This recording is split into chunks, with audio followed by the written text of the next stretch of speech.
উত্তর কলকাতার ৫১বর্তী বনেদি পরিবারে বিয়ে হয়েছিল আমার একমাত্র পিসির। দাদু ছিলেন রেলের উচ্চপদস্থ কর্মচারী। পিসির বিয়ের জন্য দেখাশোনা শুরু করে দিলেন আমার দাদু। পিসি যখন বিয়ে হলো তখন আমি খুবই ছোট। মনে আছে, পিসিকে দেখতে এসেছিল একসঙ্গে ১৫ জন।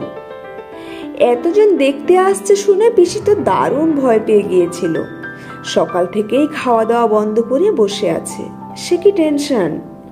পিসিকে বলতে শুনেছিলাম, আমি বাবা সেজেগুজে বসতে পারবো না, একসঙ্গে এতজন মানুষ আসবে, আমার ভয় লাগছে ভীষণ।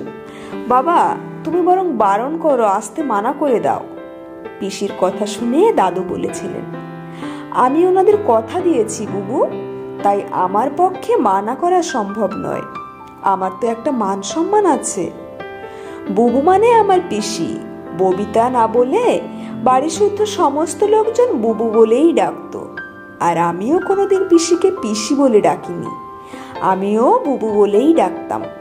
যাই হোক, পিসি তো কোনোভাবেই রাজি নয়। আমার মাকে বারবার বলে যাচ্ছিল, ও বড় বৌদি, তুমি বাবাকে বুঝিয়ে বলো না একটু। মা শুনে বলেছিল, মাথা খারাপ নাকি, বাবার মুখের উপর আমি কথা বলতে পারবো না। দাদুর কথাই শেষ কথা। বাড়িতে সবকিছুই দাদুর কথা মতোই হয়, তাই পিসির কথা কোনো মতেই টিকলো না আর। দাদু পরে শান্ত মেজাজে পিসিকে বলেছিল, তাছাড়া তোমার বিয়ের বয়স তো হয়েছে, গ্র্যাজুয়েশন কমপ্লিট করে ফেলেছ, ওখানে না হোক, বিয়ে তো অন্য কোথাও হলেও দিতেই হবে, এক দেখাতেই তো বিয়ে হচ্ছে না। সেই সময়ে আমার পিসি ছিল বেথুন কলেজ থেকে পাশ করা সায়েন্স গ্র্যাজুয়েট। তখনকার দিনে বিয়ে মানে একটা ছোটখাটো ইন্টারভিউ, কি জানি কি সব প্রশ্ন করবে। পিসির সে কি টেনশন। আসলে আমাদের বাড়িতে পিসি ছিল খুব আদুরে, বাবার থেকে ৯ বছরের ছোট। আমার মা তো নানান টিপস দিয়ে যাচ্ছে পিসিকে। অবশেষে পাত্রপক্ষ দেখতে এলেন। দেখতে এসেই পিসিকে পছন্দ হয়ে গেল। দাদুও দেখলো একটা ভালো ফ্যামিলি, ছেলেও ভালো চাকরি করে, তাই আর দ্বিমত করলেন না।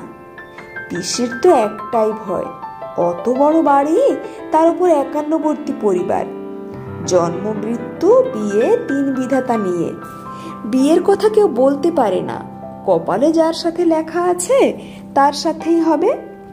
শেষমেশ পিসির বিয়ে হয়ে গেল।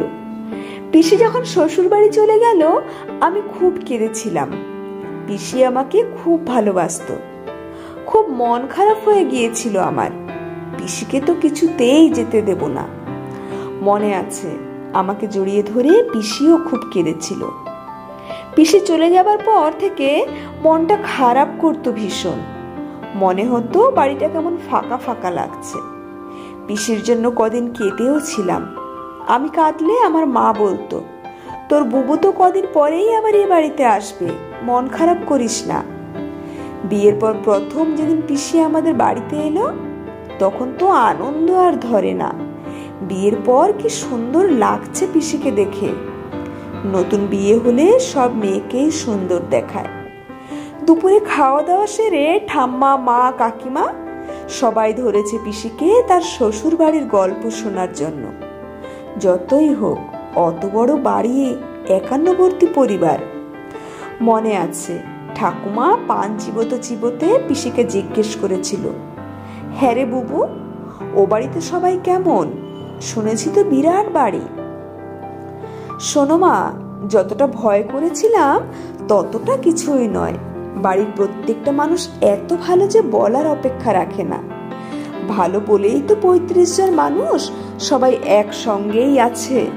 মিলেমিশে একসঙ্গে থাকার যে কি আনন্দ বলে বোঝাতে পারবো না। যাই বলো মা, খুব কপাল করে ওরকম একটা বাড়ি পেয়েছি। ৩৫ জন মানুষ, কি কি মুখের কথা রে, বাপরে বাপ, ভাবছি সেটাই। হ্যাঁ, তার বলছি কি, ওখানে আশেপাশে মজুমদার বাড়িকে কে না চেনে এমন কেউ নেই। বাড়ির ছাদখানা তো বিশাল, বড় বড় ঘর, লম্বা দালান। সত্যি মা, এমন সুন্দর ফ্যামিলি পাওয়া খুব ভাগ্যের কথা। তোমাদের আসল কথাটাই তো বলা হয়নি, শুনলে আশ্চর্য হবে। এমন কথা শুনে পিসির মুখের দিকে সবাই তাকিয়ে আছে। তারপর পিসি বলল, জানো মা, আমার শ্বশুর বাড়ির একটা সুন্দর নিয়ম আছে। বউ ভাতের 2-3 দিন পরের ঘটনা। বাড়ি থেকে সকল আত্মীয় স্বজন চলে গেছে। আমি সকাল সকাল উঠে পড়েছি। বাড়িতে তখনও অনেকেই ঘুমোচ্ছে। ভাবলাম রবিবার, তাই হয়তো ঘুমোচ্ছে। আমি স্নান সেরে সোজা চলে গিয়েছিলাম রান্নাঘরে।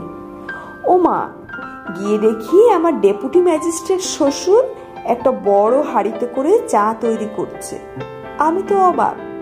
উনি চা তৈরি করছেন দেখে জিজ্ঞেস করলাম, এ কি, আপনি কি চা করছেন?